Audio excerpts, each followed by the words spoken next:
Sunrise coaching centre और Divya girls hostel के बीच करीब 1 किलोमीटर का फासला था। इस फासले के ठीक बीचों बीच एक घना बगीचा पड़ता था जो थोड़ा सुनसान था। उस बगीचे के एक घने से पेड़ के नीचे, जो कि सड़क के बिल्कुल पास था, एक बूढ़ी औरत लाठी के सहारे खड़ी थी। उसे देखकर लग रहा था जैसे वो किसी का इंतजार कर रही थी। एकदम दूधिया सफेद बालों वाली उस बूढ़ी औरत का उस जगह खड़ा होना माहौल को डरावना बना रहा था। उसके चेहरे पर एक भी शिकन नहीं दिख रही थी, पर चेहरा चालबाजी से भरा दिख रहा था।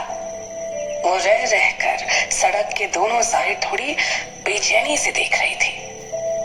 अचानक उसे कोचिंग सेंटर वाले रास्ते की तरफ कुछ दिखा और फिर उसकी आंखें चमक उठी। सनराइज कोचिंग सेंटर वाली दिशा से करीब 23-24 साल की एक लड़की लंबे लंबे कदम भरते हुए कुछ किताबें अपने सीने से चिपकाए हुए जल्दी जल्दी चली जा रही थी। उसे देखकर ही लग रहा था कि वो काफी डरी हुई है और जल्द से जल्द बगीचे का वो हिस्सा पार कर जाना चाहती है। उसने अपने फोन से किसी को कॉल की और कहा, यार आ जाओ ना जल्दी से, मुझे बहुत डर लग रहा है और आज तो अंकु भी साथ नहीं है, प्लीज जल्दी आ जाओ ना। उधर से कुछ कहा गया और फिर उसने ओके कहकर कॉल काट दी और फिर से आगे बढ़ने लगी। अभी वो उस बगीचे वाले रास्ते के बीच में ही थी कि उसकी नजर सड़क के किनारे पेड़ के नीचे खड़ी उस बूढ़ी औरत पर पड़ी जो किसी साए की तरह दिख रही थी। उसे देखकर वो थोड़ा सा ठिठकी, घबराई और फिर तेजी से हॉस्टल वाली दिशा में आगे की तरफ बढ़ने लगी।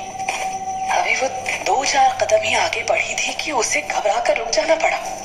वो बूढ़ी औरत अचानक एकदम से उसके सामने आकर खड़ी हो चुकी थी। उस बूढ़ी औरत की आंखों में एक खतरनाक सा वहशीपना दिखाई दे रहा था। कौन हो आप? हटो मेरे रास्ते से, इस तरह से मेरे सामने क्यों खड़ी हो? वो भी मेरा रास्ता काट कर, हटो प्लीज। घबराई हुई लड़की ने उस बूढ़ी औरत से कहा और वो दूसरी साइड से आगे निकलने की कोशिश करने लगी, लेकिन एक बार फिर उसे रुक जाना पड़ा क्योंकि उस बूढ़ी औरत ने फिर से हाथ बढ़ाकर उसे रोक लिया। हटो मेरे रास्ते से, आप ऐसा क्यों कर रही हो? मुझे देर हो रही है, हटो प्लीज हटो। घबराई हुई लड़की की आंखों में डर और बढ़ गया था। उस बूढ़ी औरत की शक्ल, सूरत और हरकत ही ऐसी थी। जवाब देने की जगह वो बूढ़ी औरत थोड़ा सा मुस्कुराई। उसकी मुस्कुराहट में एक अजीब सी कुटिलता थी। वो हवा में अपना हाथ अपने चेहरे के चारों तरफ घुमाकर कुछ बुदबुदाने लगी और किसी जादूगरनी की तरह उसने उस लड़की की तरफ अपना वही हाथ झटक दिया। उसके ऐसा करते ही एक बार तो वो लड़की अचकचा सी गई, लेकिन दूसरे ही पल धीरे धीरे वो अपना होश खोने लगी। इससे पहले कि वो जमीन पर गिरती, उस बुढ़िया ने उसे थाम लिया। थोड़ी देर बाद ही वो बूढ़ी औरत उस लड़की को लेकर उसी पेड़ के नीचे खड़ी थी। लड़की जमीन पर बेहोश सी पड़ी थी, जबकि वो बूढ़ी औरत उसी के पास खड़ी खड़ी कुछ बुदबुदा रही थी। अचानक उस औरत की आंखों और नाक मुंह से धुआं सा निकलने लगा। यही हाल उस लड़की का भी था, उसके भी नाक मुंह से धुआं बाहर निकलने लगा। देखते ही देखते लड़की के मुंह से निकला धुआं बूढ़ी औरत और बूढ़ी औरत के शरीर से निकला हुआ धुआं उस लड़की के जिस्म में समाने लगा। ऐसा होते समय बूढ़ी औरत का शरीर भी निढाल होकर जमीन पर गिर गया। करीब 20 मिनट बाद जब सबसे पहले बूढ़ी औरत की आंखें खुली,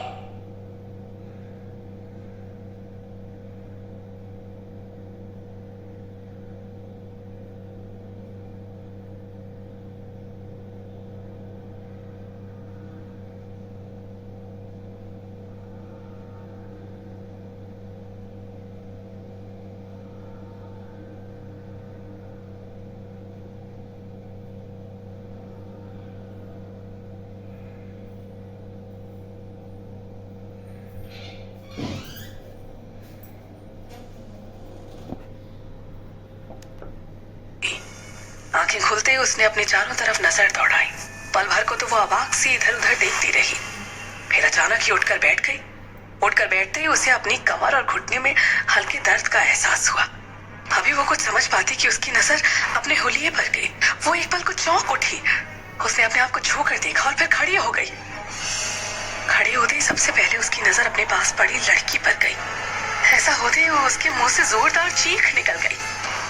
नहीं, नहीं, ऐसा नहीं हो सकता, ऐसा नहीं हो सकता।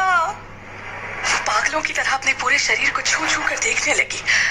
उसे अब इस बात का एहसास हो चुका था कि अब वो जो सोच रही है वो सच है।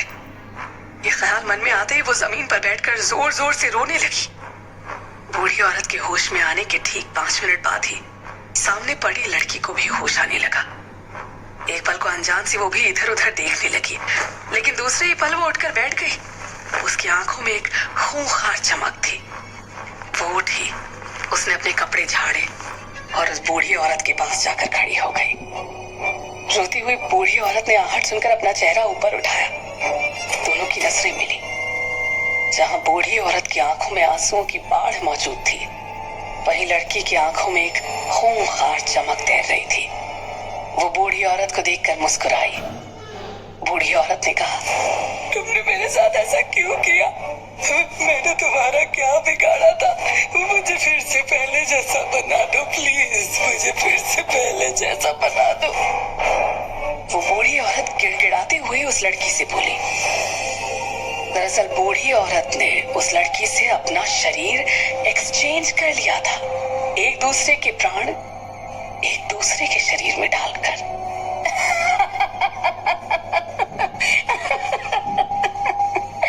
अब मैं फिर से जवान हो गई। तुम्हारा बहुत बहुत शुक्रिया जो इस समय इस रास्ते से गुजरी। अब मुझे अपने काम को करने में, अपना लक्ष्य हासिल करने में आसानी होगी।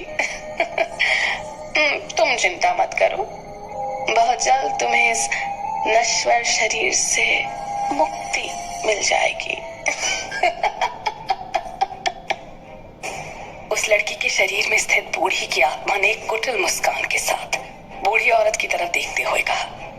वो बूढ़ी औरत रोती रही, गिड़गिड़ाती रही, पर लड़की का शरीर पा चुकी उस छलिया पर कोई असर नहीं हुआ। उसने दूर पड़ी हुई लाठी उठाई और उस बूढ़ी को थमा दी और फिर वहां पर पड़ी हुई किताबें उठाने लगी। तभी उसे पास से कोई आवाज आती हुई सुनाई दी। उसने ध्यान से सुनने की कोशिश की। आवाज सुनकर वो एक पल को हड़बड़ाई, लेकिन फिर तुरंत ही चेहरे पर वही कुटिल मुस्कान तैरने लगी। उसने पल भर बूढ़ी औरत की तरफ देखा और फिर पास ही में पड़ा हुआ मोबाइल उठा लिया जो काफी देर से रिंग किए जा रहा था। उसने मोबाइल उठाकर देखा तो उसमें अमित नाम से कोई नंबर फ्लैश कर रहा था। थोड़ा रुककर वो मन ही मन कुछ बुदबुदाई। शायद वो कोई मंत्र पढ़ रही थी और ऐसा करते ही उसके दिमाग में उस लड़की की सारी स्मृतियां उभरने लगी। Oh, my sweet boyfriend. वो हंसी और सड़क की तरफ बढ़ गई। उस बूढ़ी औरत ने भी अपनी लाठी संभाली और लड़खड़ाते हुए, गिरते पड़ते उस लड़की के पीछे पीछे ही उसी दिशा में लपकी। इसी क्रम में वो कई बार गिरते गिरते बची। सड़क के किनारे पहुंचते ही उसका दिल धक सा रह गया। आप सुन रहे